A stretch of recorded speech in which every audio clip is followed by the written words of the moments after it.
Ada ini Bukan. ya. Nah, makanya ketika kemarin saya mau masukkan itu tidak bisa. Karena Memang itu kewenangan Perbu, kewenangan Perbu. Karena bupati diberi kewenangan untuk menaikkan, menurunkan, bahkan membebaskan pajak.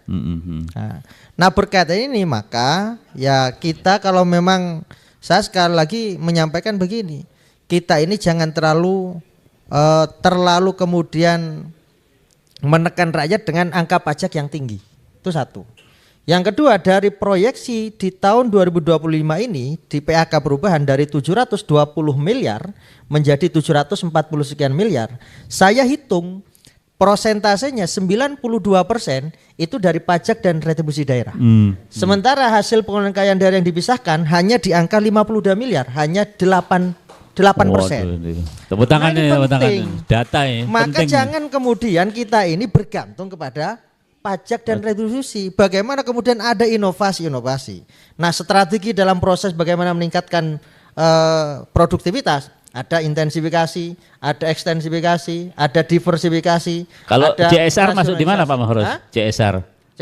CSR-nya BSI misalnya. Nah, ini nanti kontak lain lah. Ke sana dulu. Kontak lain nanti ada diskusi khusus itu ya. Karena kita ini sudah panggil, saya kebetulan di Komisi 3. Kita panggil seluruh perusahaan-perusahaan besar bagaimana berdampak kepada rakyat kita. Nah, BSI kemudian tidak pernah hadir, kita panggil. Waduh. Nah, makanya mudah-mudahan di Komisi 3. Maksudnya supaya tidak kita itu ilmunya ilmu pajak dok isinya ya, kan enggak kreatif-kreatif lah kira-kira begitu ya. Saya menyadari ketika kemudian rakyat kita ini Banyuwangi ini kan kaya.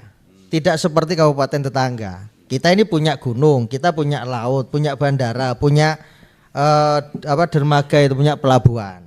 Punya segalanya, potensi alamnya melimpah ruah. Maka berpikirnya harus bagaimana strategi intensifikasi dan ekstensifikasi, tidak hanya orientasi pajak tok dan retribusi saja, tapi inovasi-inovasi pengelolaan kekayaan daerah yang dipisahkan ini yang menjadi penting. Sehingga harapan saya kita akan menjadi bangga ketika PAD kita naik yang itu potensinya dari sektor pengelolaan kekayaan daerah yang dipisahkan. Ini luar biasa catatannya ya. Ya, saya kan sudah sering sampaikan itu. Nah, yang kedua, urusan NJOP yang naik sampai 1000%. Ini teman-teman kan ya sesungguhnya kalau mau demo itu dulu sudah, ya kan? Iya kan? Bukan sekarang, Pak. Ya. Bukan sekarang, karena kenaikan NJOP itu menjadi dulu apa sempat demo Pak Andi? Belum. Ya, Pak Andi baru sekarang nyampaikan. Ya kan? Nah, jadi 2019 sampai sekarang NJOP naik, Pak. Ya kan? Kalau kemudian kita ini masih menunggu komplain, menunggu keberatan dari masyarakat, ya masyarakat yang paham. Bagaimana masyarakat yang tidak paham? Wong saya saja tidak paham. Ya kan? Saya pahamnya ketika saya telepon kepala dinas Bapenda waktu itu, Pak ini saya beli tanah sekian ratus juta, suruh bayar pajak sesuai NJOP yang nilainya bisa 10 kali lipat. Ini apa-apaan ini gitu kan? Nah, maka kesempatan saya jadi ketua PDRD kemarin mau memasukkan klausul itu, ternyata itu menjadi kewenangan bupati. Maka sebentar lagi ya setelah ini saya pengennya kan setelah pengesahan ini pengennya ya evaluasi itu melalui Bapemperda, karena kita punya hak kontrol, Pak. Kita punya hak kontrol terkait dengan apakah sesuai atau tidak. Apalagi ini menyangkut urusan kepentingan rakyat. Sebenarnya banyak yang mengeluh juga, tidak ada yang mengkanalisasi. Maka Pak Andi ini sebenarnya sudah tahu proses awal, cuma tidak menyuarakan. Ya baru kali disampaikan.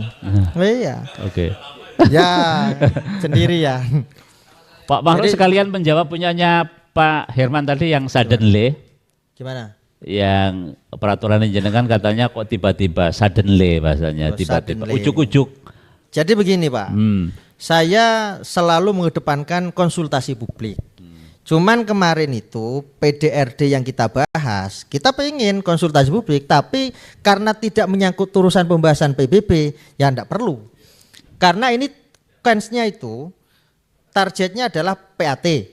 PAT ini kalau mau dinaikkan perlu konsultasi, ini diturunkan. Ya karena penurunannya itu memang rasional, karena ada kenaikan baku air tanah yang itu menyesuaikan dari Pergub, dari gubernur. Berarti perubahan, Pak Mahrus saya potong sebentar, perubahan PBB ini berarti keluar dari pansus berarti ya? Bukan keluar dari pansus, jadi begini, tidak dibahas naik atau tidak, cuma single tarif itu. Sebenarnya di Perda nomor 1 PDRD kan ada multi tarif. Oke. 0,1, 0,2, 0,3 kan clear kan? Nah, kemudian kita konsultasi ke Kemendagri.